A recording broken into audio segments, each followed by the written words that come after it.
Welcome to the series of final term preparation. ये final term की preparation series की video है। Complete series इस चैनल के ऊपर अपलोड की जा रही है और आज की वीडियो के अंदर आपको MGT 601 की फाइनल टर्म की प्रिपरेशन करवाई जा रही है, जिसके अंदर आपको इंपॉर्टेंट पॉइंट्स करवाए जा रहे हैं फाइनल टर्म के हिसाब से। तो शुरू करते हैं आज के इस ट्यूटोरियल को। गारंटीज़ या कोलेट्रल जो आप ऑफ़र कर सकते हैं, तो ज़ाहिर बात है गारंटीज़ या कोलेट्रल ये वो चीज़ें होती हैं जब ऑफ़र की जाती है, जब कभी भी लोन लिया जाता है, क्योंकि ज़ाहिर बात है कोई भी फाइनेंशियल इंस्टीट्यूशन जो होता है वो ज़ाहिर बात है लोन नहीं देता जब तक कोई गारंटीज़ या कोलेट्रल वगैरह आप ऑफ़र ना करें, कोई चीज़ ज़ाहिर बात है गिरवी रखवाएं। तो ऐसी सिचुएशन में ही ज़ाहिर बात है लोन जो है वो दिया जाता है, ताकि पे बैक करने में प्रॉब्लम हो तो बैंक उसको जो है ज़ाहिर बात है ज़ब्त कर सके। टिपिकल जो कोलेट्रल है उसके अंदर शामिल है लैंड्स एंड बिल्डिंग आ जाती है, दूसरे फिक्स एसेट्स भी आ जाते हैं, और इसके अलावा शेयर सर्टिफिकेट जो होता है बोरोइंग कंपनी के अंदर वो भी आता है। इसके अलावा बैंक की तरफ से जो गारंटीज़ होती है वो भी आ जाती है इसके अंदर। जो एस्पेक्ट्स होते हैं फाइनेंशियल मैनेजमेंट के, उसमें क्या है कि कैश फ्लो वॉर को विन करना। जो कैश फ्लो होता है ज़ाहिर बात है इतना होना चाहिए कि लाइबिलिटीज़ जो शॉर्ट टर्म है उनको पूरा किया जा सके और अंडरस्टैंड किया जाए नेचर ऑफ प्रॉफिट को, समझा जाए ब्रेकिंग इवन यानी कि ब्रेक इवन से मुराद वो सिचुएशन होती है जहाँ पर नो प्रॉफिट नो लॉस होती है। और वर्किंग कैपिटल की मैनेजमेंट। वर्किंग कैपिटल की हम बात करते हैं, जो कि आपने पीछे देखा वर्किंग कैपिटल मैनेजमेंट की, ये वो अमाउंट होता है फंड्स का जो कि ज़रूरी होता है एंटरप्रेन्योर को कि वो फाइनेंस कर सके उसका जो डे टू डे ऑपरेशन है, यानी कि इतना फंड्स मौजूद हो ताकि फाइनेंस किया जाए डे टू डे ऑपरेशन को। डिफाइनिंग जॉब रिक्वायरमेंट की हम बात करते हैं तो प्री रिक्विजिट होती है एफिशिएंट सिलेक्शन को, जो कि सिस्टमेटिक डिफाइनिंग रिक्वायरमेंट है हर टास्क की। जॉब एनालिसिस की अगर हम बात करते हैं तो ये प्रोसेस है इन्वेस्टिगेशन का और कलेक्शन करना पर्टिनेंट इन्फॉर्मेशन जो है हर टास्क के बारे में, स्किल्स के हवाले से, एबिलिटीज़ के हवाले से, ड्यूटीज़ के हवाले से और रिस्पॉन्सिबिलिटीज़ वगैरह के भी हवाले से। जॉब डिस्क्रिप्शन की बात करते हैं तो एक रिटर्न स्टेटमेंट होता है मेजर और माइनर ड्यूटीज़ का, जो कि शामिल होती हैं हर टास्क के अंदर। साथ में डिस्क्रिप्शन होता है रिस्पॉन्सिबिलिटीज़ का, वर्क कंडीशंस का, टास्क रिक्वायरमेंट वगैरह का। और जॉब स्पेसिफिकेशन की बात करें तो ये वो साइलेंट फीचर डिस्क्राइब करता है एक पर्सन से कि वो एक्सपेक्टेड किया जाता है कि वो फिट हो सके जॉब में। यानी कि ये वो साइलेंट फीचर की वजाहत देता है, डिस्क्राइब करता है, डिटेल में बताता है जो एक पर्सन से हम एक्सपेक्ट करते हैं ताकि वो जॉब के अंदर फिट हो सके। और एप्लीकेशन ब्लैंक की हम बात करते हैं तो इसके अंदर जो एक रिटर्न रिकॉर्ड होता है कैंडिडेट की क्वालिफ़िकेशंस का, जो भी क्वालिफ़िकेशंस हैं, नाम का, एक्सपीरियंस का, रेफरेंसेस वगैरह का। और अगर हम बात करते हैं पर्सनल इंटरव्यू की, जो पर्पस है इस इंटरव्यू का वो क्या है, एसरटेन किया जाए टेक्निकल कॉम्पिटेंस जो है कैंडिडेट की और उसकी जो कैपेसिटी है, ताकि मीट किया जाए, पूरा किया जाए जो रिक्वायरमेंट होती है पोजीशन की। मेथड्स ऑफ ट्रेनिंग की बात करें तो डिफरेंट मेथड्स के ज़रिए ट्रेनिंग दी जाती है, ऑन दी जॉब ट्रेनिंग होती है जो कि ज़्यादा प्रैक्टिकल है और अक्सर जो है इसको यूज़ किया जाता है स्मॉल बिजनेसेस के अंदर। आप देखते हैं ज़्यादा तौर पे इसको यूज़ किया जा रहा होता है। डिसिप्लिन की बात करते हैं तो डिसिप्लिनरी प्रॉब्लम आती हैं जब लैक ऑफ नॉलेज होती है, एक शख्स डिसिप्लिन से हट रहा है, वो इस वजह से भी होता है या तो उसके पास नॉलेज नहीं है, या फिर उसका इंटरेस्ट नहीं है, या फिर वो केयरलेस है। अब एक शख्स अगर केयरलेस है तो ज़ाहिर बात है उसके पास नॉलेज वगैरह भी होगी तब भी वो डिसिप्लिन के मुताबिक नहीं चलेगा। लेकिन अगर एक शख्स जो कि केयरफुल है लेकिन ज़ाहिर बात है उसके पास नॉलेज नहीं है, तब भी वो ज़ाहिर बात है डिसिप्लिन की पे चलना मुश्किल है, क्योंकि नॉलेज नहीं है और लैक ऑफ इंटरेस्ट भी होता है कुछ लोगों का, वहाँ से भी डिसिप्लिन के इश्यूज़ आते हैं। Now what is the quality. अब क्वालिटी प्रोडक्ट हर कोई चाहता है कि क्वालिटी प्रोडक्ट मिले, लेकिन क्वालिटी असल में है क्या? कन्फॉर्मेंस है टू गिवन रिक्वायरमेंट और स्पेसिफिकेशन, या फिर जो स्पेसिफिकेशन होती है एक प्रोडक्ट या सर्विस की, यानी कि जो भी गिवन रिक्वायरमेंट या स्पेसिफिकेशन है उसके मुताबिक ही प्रोडक्ट या सर्विस होगी। अगर उससे हटके है, ज़ाहिर बात है उन रिक्वायरमेंट से हटके है तो उसको क्वालिटी प्रोडक्ट नहीं कहा जाएगा। यही मतलब है क्वालिटी का कि जो भी रिक्वायरमेंट हैं गिवन या स्पेसिफिकेशन है उसके मुताबिक होना चाहिए प्रोडक्ट या सर्विस को। और टर्म जो क्वालिटी की टर्म है, ये ख़ुद से इसका कोई ये मतलब नहीं होता कि कोई हाई क्वालिटी की प्रोडक्ट हो। क्वालिटी का मतलब कोई हाई क्वालिटी की प्रोडक्ट नहीं होती, बल्कि यही है कि जो रिक्वायरमेंट है, गिवन रिक्वायरमेंट या स्पेसिफिकेशन, उसके मुताबिक एक प्रोडक्ट को होना चाहिए या सर्विस को। सो इसका मतलब यही होता है कि यूनिफॉर्मिटी हो, कंसिस्टेंसी हो और कंफर्म हो, जो यूज़र चाहते हैं, यूज़र जो चाहते हैं उसके मुताबिक होना चाहिए प्रोडक्ट। सो अगर आप ऐसी प्रोडक्ट ख़रीदें जो आप चाह रहे हैं उसके मुताबिक नहीं है, तो आप यही कहेंगे कि इसकी ख़राब क्वालिटी है। एंड क्वालिटी कंट्रोल की हम बात करें, so quality control principles of method जो है वो डेवलप हो चुके हैं और उन्होंने प्रूव किया है, प्रूफ किया है इफ़ेक्टिव जो है क्वालिटी कॉस्ट रिडक्शन के हवाले से और इम्प्रूव क्वालिटी के हवाले से। यानी कि इन मैथ प्रिंसिपल्स और मेथड की वजह से क्या हुआ है कि कॉस्ट रिडक्शन भी हो रही है और क्वालिटी भी जो है वो इम्प्रूव हो रही है। आईएसओ है जो कि स्टैंडर्ड्स हैं आईएसओ के, और ये एक ऑर्गेनाइजेशन है, international organisation for standardisation. So ये जो है क्या है, सेट है standard governing documentation quality programme का।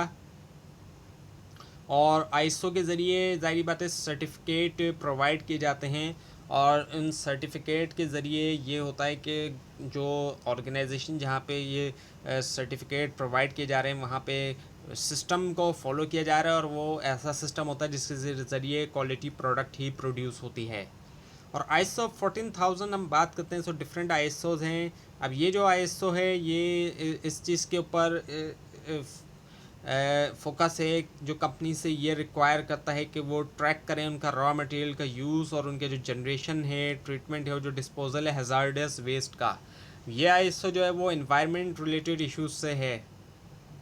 और मार्केटिंग फंक्शन की हम बात करते हैं। मार्केटिंग को लोग नॉर्मली तौर पर सेल्स समझते हैं या कुछ लोग उसको एडवर्टाइजमेंट समझते हैं, जबकि मार्केटिंग में ज़ाहिर बात है और भी बहुत कुछ शामिल होता है। तो मार्केटिंग के अंदर जो उसके फंक्शन है उसमें बाइंग एंड सेलिंग आ जाता है, ख़रीदो फ़रोख्त भी शामिल है एक तरफ।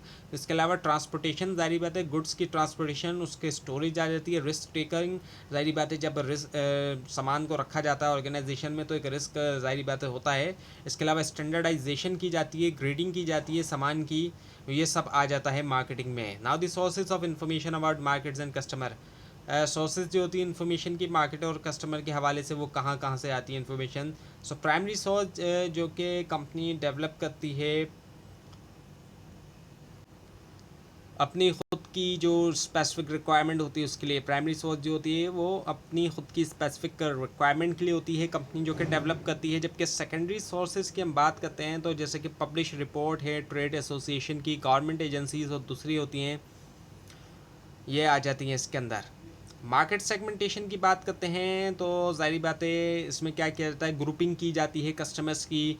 बहुत सारे कस्टमर्स के ग्रुप बना के उनके जो है वो सेगमेंट के अंदर उनकी ग्रुपिंग की जा सकती है, ताकि हर सेगमेंट की सिमिलर नीड होती है। सो डिफरेंट सेगमेंट्स के अंदर ग्रुपिंग की जाती है, हर सेगमेंट की सिमिलर नीड होगी, करेक्टरिस्टिक्स और रिक्वायरमेंट होगी।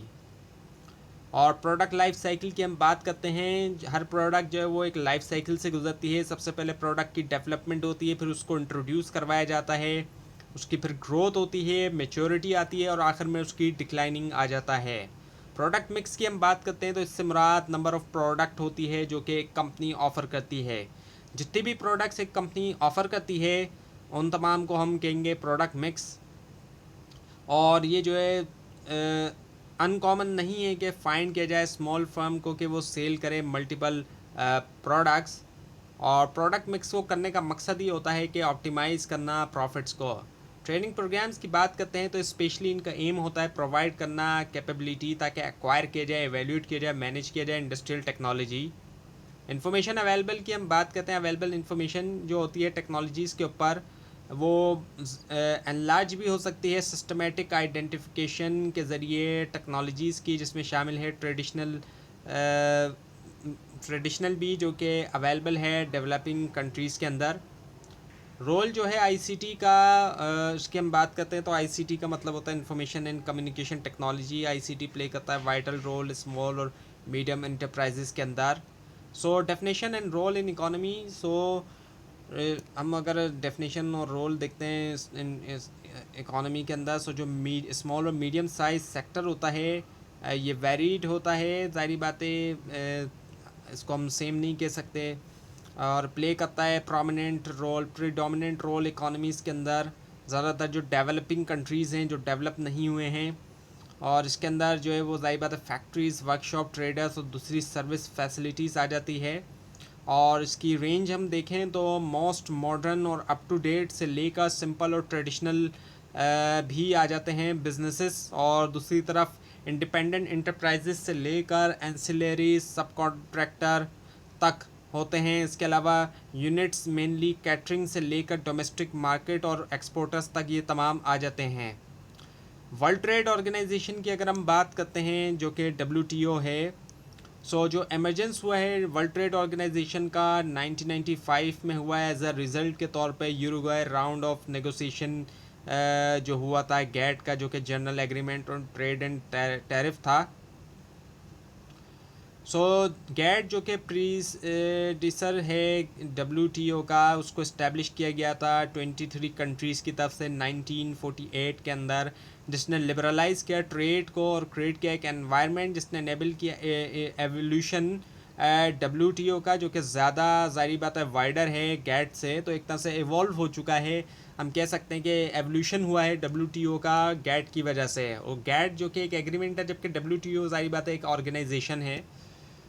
पाकिस्तान और WTO को अगर हम देखते हैं तो पाकिस्तान जो कि फाउंडिंग मेंबर्स में से है गैट के, जो कि प्रीसीडर है WTO का, उससे पहले जो कि आया ज़ाहिर बात है, और एक्सेप्टेड किया गया यूरोगाए जो राउंड एग्रीमेंट था और प्रोसेस में है इम्प्लीमेंट करने की भी। ये मॉडिफाई कर रहा है इसकी डोमेस्टिक लीगल और जो एडमिनिस्ट्रेटिव रूल है, ताकि कंसिस्टेंट रहा जाए WTO रूल्स के साथ। इन एग्रीमेंट्स के अंदर पाकिस्तान को जो है वो ओपन अप करना है उसकी मार्केट जो है फुल ब्लोन फॉरेन कंपटीशन के लिए, और साथ में ज़ाहिर बात है इन्फोर्स भी करना होगा जो इंटेलेक्चुअल प्रॉपर्टी लॉज हैं, और मेंटेन करना होगा इंटरनेशनल क्वालिटी स्टैंडर्ड्स को भी। अब हम बात करते हैं गैट्स की, general agreement on trade in service की। पाकिस्तान ने पार्टिसिपेट किया है गैट्स नेगोशिएशन के अंदर, लेकिन नहीं कर सका, जो एक्सटेंसिव कमिटमेंट थी वो नहीं हो सकी। पाकिस्तान ने साइन किया सेकंड प्रोटोकॉल जो है टू द गैट, जो फाइनेंशियल सर्विसेज के हवाले से है, जिसको अप्लाई किया जाता है इंश्योरेंस को, बिजनेस, बैंकिंग और जो दूसरे फाइनेंशियल सर्विसेज आ जाती हैं। जो ट्रेड रिलेटेड एस्पेक्ट है इंटेलेक्चुअल प्रॉपर्टी राइट्स की, वो क्या है कि as a member of WTO Pakistan जो है वो कमिटेड है कि प्रोवाइड करे ट्रेड रिलेटेड जो एस्पेक्ट हैं इंटेलेक्चुअल प्रॉपर्टी राइट्स ऑब्लिगेशन के, और कॉपीराइट प्राइवेसी को कंसिडर किया जाता है बहुत हाई, और अफेक्ट कर रहा है ये ज़ाहिर बात है इम्पोर्टेड कंप्यूटर सॉफ्टवेयर्स को भी, वीडियोस को भी, फिल्म्स को भी, और जो टेक्सटाइल डिज़ाइन है। और ट्रेड रिलेटेड इन्वेस्टमेंट मेजर्स की हम बात करें, जिसको हम ट्रिम्स कह देते हैं एब्रीवेशन का यूज़ करते हुए, तो ट्रिम्स एग्रीमेंट के अंडर WTO मेंबर जो है वो एग्री नहीं हुए कि अप्लाई करें ट्रिम की जो इनकन्सिस्टेंट है गैट नेशनल ट्रीटमेंट के साथ, और जो क्वांटिटेटिव रिस्ट्रिक्शन है सब्जेक्ट टू द एग्जम्पशन जिनको परमिट किया गया गैट 1994 के अंडर। अब एंटी डंपिंग की हम बात करते हैं, तो डंपिंग से मुराद कोई भी ऐसी किसी भी तरह की प्रेडेटरी प्राइस होती है।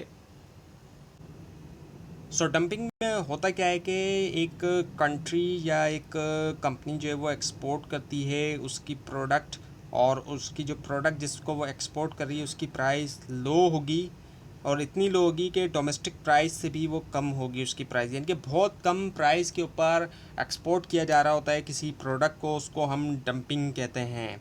चाइना की जो प्रोडक्ट्स आती हैं बहुत सस्ती, वो भी एक तरह से डंपिंग ही होती है, और प्राइस इस हद तक लो होते हैं कि उसको अनफेयरली लो प्राइस जो है कहा जाता है।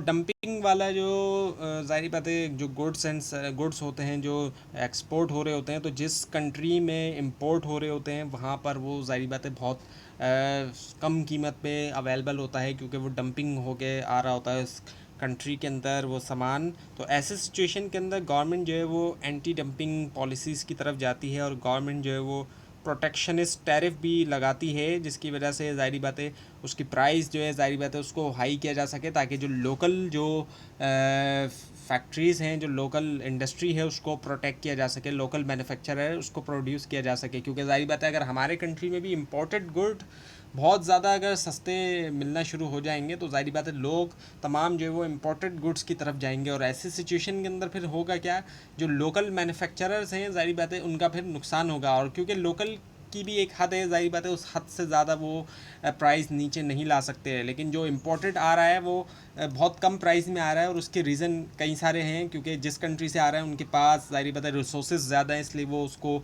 कम प्राइस के ऊपर वो उसको डंप कर रहे हैं। तो ऐसे सिचुएशन के अंदर गवर्नमेंट अपने कंट्री के प्रोड्यूसर्स को प्रोटेक्ट करने के लिए जो है ज़ाहिर बात है प्रोटेक्शनिस्ट टैरिफ वगैरह जो है वो लगाती है, उसी को हम एंटी डंपिंग कहेंगे। तो ये थी आज की वीडियो। आपको इस बारे में कोई क्वेश्चन है, खासतौर पर इसमें कोई मिस्टेक दिखाई दे ज़रूर हाईलाइट कीजिए, और इस पूरी सीरीज़ को देखने के लिए और फाइनल टर्म एग्जाम्स की प्रिपरेशन के लिए इस चैनल को सब्सक्राइब कीजिए, बेल आइकन के ऊपर क्लिक कीजिए। Thanks for watching this video and best of luck for your exams.